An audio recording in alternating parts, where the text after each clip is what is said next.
Bit of trouble getting that one out. Well, Woo! I was going down there and you said no, straight up.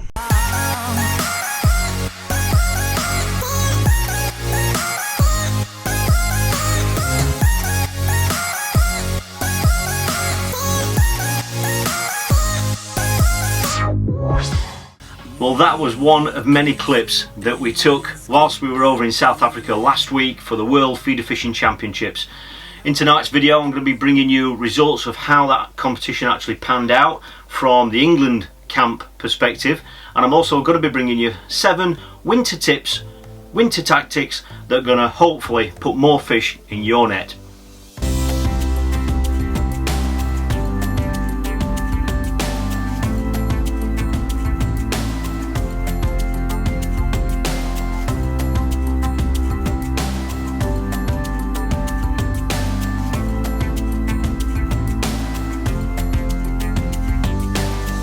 Well, we've just spent a few days over in South Africa for the World Feeder Fishing Championships, and a lot of you will already know the result. And you know, it's always disappointing when you've got a side that is as strong as what the England squad is. It's always disappointing when they come away without a medal. Like I say, most of you will probably already be familiar with the result. England finished up 4th overall. Hungary, huge congratulations to Hungary for winning the title this year. Fantastic performance. I was fortunate enough to be on the bank for the whole training week, which was Monday through to Friday, and then I was running the bank for Adam Wakeling this year on Saturday and Sunday, and obviously I got the opportunity to witness obviously all the England lads throughout training week, and obviously on match days as well as taking in the performances of the other teams as well. Hungary, fantastic performance to win the competition. Second was the Dutch. So Holland did incredibly well. They caught loads and loads of fish, and in 3rd place in bronze medal was Italy. Always disappointing to miss out on a medal. England were, after day 1, lying in bronze position in 3rd place. And you know, I could tell that the lads were confident. We were confident that there was going to be a chance of a medal, and as it panned out, conditions changed slightly from what they were in training. We caught loads of fish in training, and a lot of the days were hindered with rain and strong wind and overcast skies. But on the weekend, when the competition took place, there were bright blue skies, the temperatures went up and over 30 degrees, and the conditions were very, very different. And that reflected in the tactics that you needed to get the potential and the maximum out of your swim. So whilst it was very, very unfortunate for England to come away without a medal, I also felt sorry for Rob Wotton, who just missed out on an individual medal as well by about 120 grams, I think it was, off a bronze medal individually. He did fantastic. But that's what it is. I'm sure the lads will bounce back next year. The competition next year, World Feeder Fishing Championship, is in France next year, so as you can appreciate, logistically it's going to be a whole new ball game for us to get there and get over there and practice on the venue.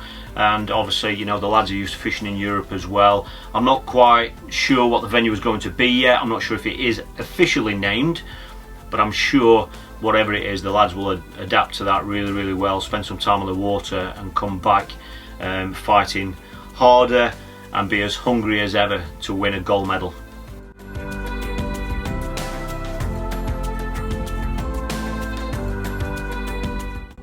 Well, I've been getting loads and loads of questions coming in, and thank you very much for everybody who's been sending those in through email, through Messenger, all the different ways that you can get messages to me.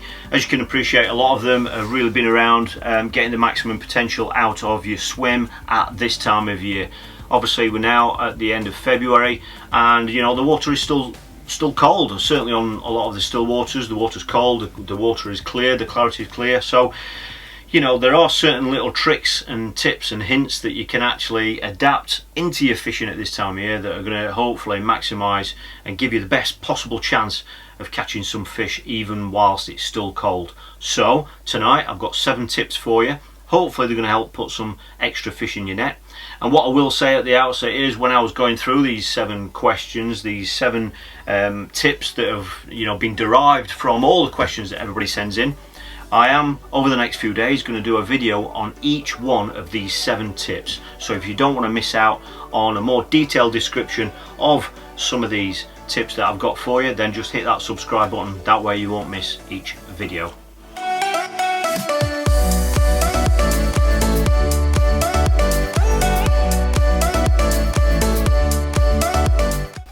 Okay, well, the first one it's quite simple. I'm sure a lot of you will know exactly what it means when I quite simply say scale down. Obviously this time of year the water's cold, and that means fish are moving less. If they're moving less, it means generally they need to eat less. You know, when fish are eating food, it's because they want energy and they're moving around. That's what happens in summer. So if they're not moving around as much, this applies to fish in moving water as well. So they're going to eat less. So that should be reflected in the amount of feed that you actually put in. When I say scale down, obviously that will cover scaling down your hook size, which can make a difference, and also scale down on your diameter of your hook length as well. All those little things can result in extra fish, but the key aspect that I want to just quickly mention is when I say scale down, it basically means scale down on the size of your feeder and the amount of bait that you're actually putting in. Okay, so if you're going to be fishing a method feeder, for example, scale down. You can still fish the same methods, just scale it all down so you're not feeding as much as what you would be when the fish are obviously feeding more like they are during the summer. So just by scaling the size of your feeder down, that can automatically increase your chance of catching more fish if it's a method feeder, or any sort of feeder like this. If you're fishing on a commercial, it might be a pellet type feeder. Okay, just scale it down. All right, it's really quite simple. If it's a cage feeder, scale it down. You might want to go much smaller than that, but just scale everything down. If you're fishing at range, a smaller feeder. You can still, there are loads of feeders out there that carry the weights that you need, but the actual size of the feed and what the feeder holds, the quantity of bait that it holds, is actually reduced as well. This is why we've got so many different feeders of different weights and different sizes. Okay, so the first thing that will automatically help you catch more fish is just scale down. Cut back on the amount of feed that you're putting in, and that will obviously stem directly into having longer casts and just having a bit more patience, but I'll mention that in just a moment. So tip number 2 for you. Now this is quite specialised, but it's not something that I've ever really discussed before, but like I say, I'm going to do a video on each one of these 7 little tricks for you. That is something that I've never discussed before. Tea bags. Fishing with tea bags this time of year, you know, like I say, it is quite specialised, but I've had to cover it because I've had people asking about it. A lot of people fish commercials in winter, commercial fishers. This might even work on natural venues. I've never really fished a tea bag on a natural venue, but I'm sure it would work. Tea bags, what are they? Basically, that is just a nickname for PVA bags. I'm sure a lot of you will know what PVA bags are. They stem from specimen fishing, and basically they're little, well, they're not the bags that you create of, it's basically a mesh bag. These mesh bags actually dissolve in water. Alright, so what you can actually do is attach that to your hook or next to your hook bait, cast that out, okay, and what will happen over the course of, it depends on the grade of PVA that you're actually using and the water temperature, that will over the course of, I don't know, a minute, 2 minutes, 3 minutes, depending on what it is, will dissolve, and that in this case is full of pellets. That will then just expose all the pellets there right next to your hook bait. It's a fantastic method. It works, especially works on places like Barston and a lot of commercials. It's not allowed on every venue, so always check the rules first, but that is a great trick to just catching extra fish, especially carp in winter. And as you can imagine, these bags are made up to your specification or whatever you fancy, so you can have them with whatever you want in them, different sizes, different shapes. Some of them might be tiny, that are just all half a dozen pellets. It really depends what you're trying to achieve in the venue that you're fishing. So fishing with PVA bags or tea bags is another great way on commercials of catching some extra fish. Tip number 3. Now this is one that I always kind of approach with caution, but when I tell you what it is, I'm sure you will understand.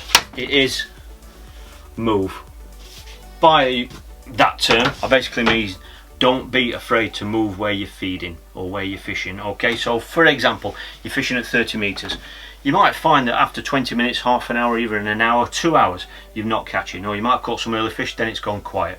What a lot of people do will keep flogging that one spot, and on many occasions, especially in the depths of winter, you know, it's very rare that, you know, those fish might actually come onto it.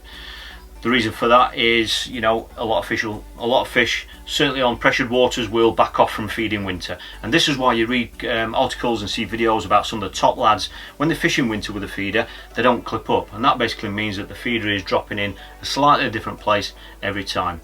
I'm always talking about using methods that we learn and methods that we use within pole fishing and float fishing that I love to cross over into our feeder fishing. This is one that is directly related to that. A lot of you know how to fish for F1s and fish on snake lakes and that sort of thing. Just have a think about what the top F1 anglers do in winter. A lot of them will feed one spot. They might only put 6 pellets in, follow it down with an expander on or maggot, and they might catch 1, 2, 3, 4 fish on that spot. But what quite often happens is that will just become a dead swim. So what they will do is just slightly plumb up again, a meter to the right for example, and start another swim, and they might catch 2 fish there. That might be it. They then have to move to another spot and catch 2 more there. And just by working around your swim, you can build up a net of fish that way. That is something that we can obviously do in feeder fishing. All right, one of the most common scenarios is you chase the fish out. So if you're fishing in open water, for example, you might start at 50 meters, you might catch 1 or 2 fish there, then it will die. Don't be afraid then to just take your clip off and go 1, 2 or 3 meters past that and just have a cast on that. It'll be amazing how many times you'll pick another fish up. You might not catch any more on that line, unclip again, and that way you can actually work your way out, because as fish back off, quite often this time of year when, you know, the water's clear, the fish can be quite spooky, you know, they can be scared easily, they can back off into quieter areas of the peg, and by working your way out you can actually sometimes stay in touch with the fish and follow them out into the middle of the lake.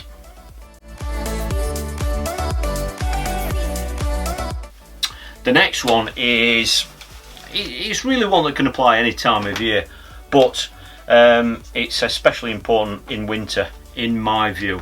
Now I'm just going to put that word, wait. Basically wait for bites. Show a little bit of patience. Alright, as you can appreciate, most of the time when we're feeder fishing, you're filling the feeder full of bait. It might not be freebies, it might just be ground bait, but every time you cast it in, you're feeding something.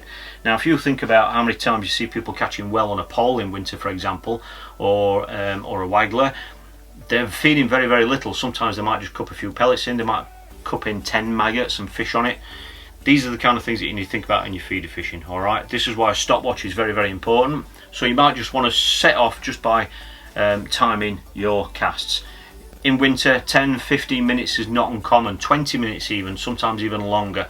You'll be amazed sometimes just by using a stopwatch and timing your casts how it can improve your catches. Now the next one, this is another one obviously that I will be covering in a video on its own, like I will with all 7 of these, and that is safe areas. Alright, now this is something that is very evident on a lot of commercial waters. It's evident because, you know, when you hook a fish, for example, any other fish that might be in the area can back off. Alright, now this is, it's like I said, this is going to warrant a video on its own, but basically it means that sometimes when fish are backing off, they're going to back away from wherever the disturbance is. Alright, so if you're casting in one spot, for example, there are going to be areas of your peg that are quieter. The quiet areas away from where you're reeling a feeder in across the surface, or you're crashing a feeder in when you're casting. Alright, so always think about safe areas, and by that I kind of mean you're always going to have a starting point. When you're fishing, you always have a starting point wherever that might be. So that means there are always going to be areas of the peg that you can leave to one side for later on in the session. Don't cast to your favourite spot straight away, because if you catch a couple of fish there, you might have 4 hours there where you've nowhere else to cast, because you've kind of, all the safe areas where fish may have backed off to, you've already hit those areas, so it doesn't leave you anywhere else to go. So just think about the later stages of a match, and where, if there is going to be any disturbance, where, if you were a fish, where would you back off to where it's a little bit quieter. Now this one, I know a lot of people know about this. Some people get a little bit preoccupied with it, I know that, but on some venues this on its own can catch you those extra fish, and sometimes it's something that you've got to do to catch, and that is adjust your range. Alright, we've already said that the water's clear, it's cold, fish can be spooky. Quite often fish can just go out into the middle of the lake. Now a prime example of this is, I'm sure you all know venues where you might catch loads of fish in summer, for example on a pole, fishing, you know, within pole range obviously, but have you noticed that in winter you can't catch on a pole? And that is, you know, it could be one of two reasons really. One of the main reasons is the water's clear, so obviously they may not want a pole over the top of their head, so they're going to spook out into the open water.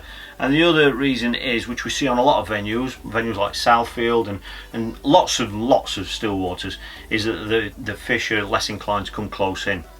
It even happens at Boston, you know, our fish matches and won sections and framed in matches with just skimmers and bream in January, February and March, and I've actually put lines in that are shorter than 30 metres and I've not had a bite, and that's because the fish have been further out into the lake, and that's where they are more often when it's colder. So if you're fishing a venue where it's open water and there's lots of room for fish to back off to, then obviously you might want to think about increasing the range that you would normally fish in the summer when the water's warmer and the fish are moving around more. Just add a little bit of extra range on. You might find it will nick you an extra few fish. And the last one, tip number 7, and this is one that applies all year round, but during winter and springtime it can be exceptionally important. Timing. Alright, we all know in winter time it's dark in the morning, it goes dark early towards the end of a match, we know that, but we also know that light levels can be very, very important to the way that fish feed. I'm sure we've all seen examples of this. Timing is very, very important. Quite often we've seen it certainly in a lot of bream matches, that you might not get a bite until the last 15 or 20 minutes of a match, and then all of a sudden you'll get 2 fish out of the blue just as it's going dark, and then they'll shout time. And how many times have we said, oh, if I only had an extra 15 minutes, another half an hour, I would have won that. Yeah, we know that, but that is something you need to bear in mind. Alright, so quite often you might nick a fish early, it might be the first cast, and then I've seen it so many times where you'll not get another bite then until the last half hour of the match. These are the things that you need to think about. Alright, so don't go piling in, for example, piling loads of bait during the middle of the match, because when it gets to the end of the match, when there might be a chance of 1 or 2 fish feeding, if you've got too much bait in there, you've just kind of blown your peg. Alright, so just bear in mind, alright, bear in mind that as the light levels drop towards the end of the session, later on in the day, that can be your best time to catch fish. And you know, and that's why it's so funny sometimes when you see matches where hardly anybody's caught a fish and you see people like walking about or packing up early. You know, when they're packing up with half an hour to go, that really is, on most of the occasions when it's really, really hard, that last 30 minutes can be the best possible time of the match. So I don't understand why people do that, but that obviously plays into the hands of those that do stick it out and fish right to the end. Well, there are 7 tips that I'm hoping they're going to put some extra fish in your net. What I will do over the next few days is roll out 7 videos, one to cover each one of those topics for you, just to drill down a little bit more depth and give you 1 or 2 more examples about where I've seen that work and where I've employed it myself, and just to show you the extra little bits of tackling kit that might help you get the most out of each one of those 7 tips. So if you don't want to miss them, just hit subscribe, and that way you won't miss the videos.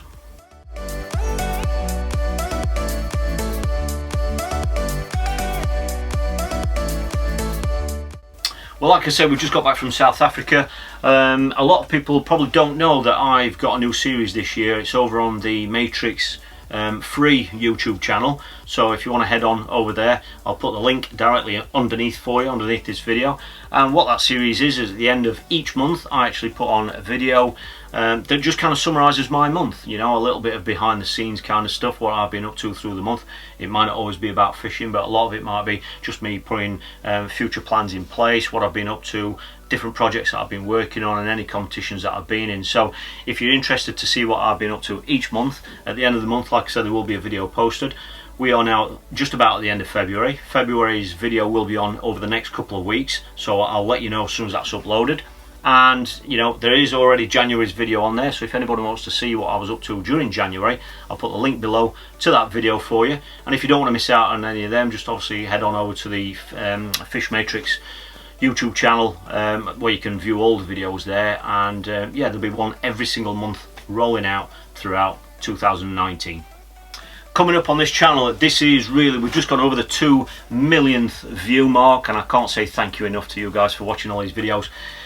It's going to be another exciting year, and this channel is about to get much bigger. I'm going to be doing lots more different topics. I'm going to be bringing more float fishing, more pole fishing into the videos. I'm going to get more anglers involved, other anglers involved, and I'm going to be doing some collaborations as well. So there's loads of content coming now. I'm going to be getting more time to produce more videos for you on this channel. So if you haven't hit subscribe, you won't miss out on any at all. There's going to be so many topics covered, so please keep the questions coming in and the ideas for videos. My next big match through March is going to be the Iberian Masters. I know a lot of you enjoyed the video for that last year. I'll put the link below to that for you, so if you want to see that. It's an Iberian, it's a 3-day feeder competition which is held just south of Valencia in Spain. I'm going to be going out there with Dad as well, and obviously I'm going to film the whole trip for you. It's a very exciting time for the channel, and I just want to say a massive thank you to everybody who came over and said hello in South Africa. You know, the brilliant thing about that kind of event is that there's so many people from different countries, and it's great, you know, that I get messages from you all year round, but it's great to have that opportunity to come on and shake your hand. And I just want to say a massive thank you to everybody who came over to say hello. It really does mean a lot. You know, there will guys there, and they know, watch the videos from South Africa, Australia, all over the place. And you know, I just want to say a massive thank you for coming over, introducing yourself. It really does make a massive difference, and that's why I love doing what I'm doing, because at the end of the day, we're all just sharing our global love for fishing.